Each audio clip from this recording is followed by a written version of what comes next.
নমস্কার, আপনারা দেখছেন লামডিং টাইমস। আবারও অগ্নিকাণ্ডের ঘটনা লামডিং নিউ কলোনি পাম্প রোডে গণেশ মজুমদার বা গোপাল মজুমদারের বাড়িতে অগ্নিকাণ্ডের ঘটনা। সম্পূর্ণভাবে ভস্মীভূত হয় একটি ঘর।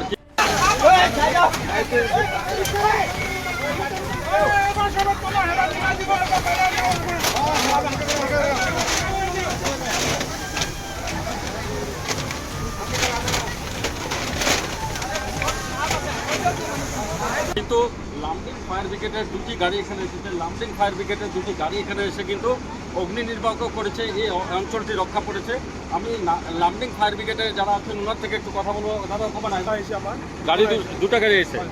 আচ্ছা, তো আপোনালোকে যেতিয়া আহিছে তেতিয়া জুই জ্বলি আছিলে? জুই জ্বলিছিল, তেতিয়া এতিয়া আমাৰ কণ্ট্ৰল হৈছে জুই, এতিয়া কণ্ট্ৰল হৈছে, হয়। আৰু দাদা কি ক'ব, আপোনালোকে কেইটা গাড়ী আহিছে লামডিঙত? দুইটা লামডিং ফায়াৰ ব্ৰিগেডৰ গাড়ী লাগিছে। আচ্ছা, তাৰপিছত আপোনালোকে জুই নিৰ্বাপক কৰিছে? বৰ্তমান জুই নুমাই থকা হৈছে, এতিয়াও শেষ হোৱা নাইকিয়া।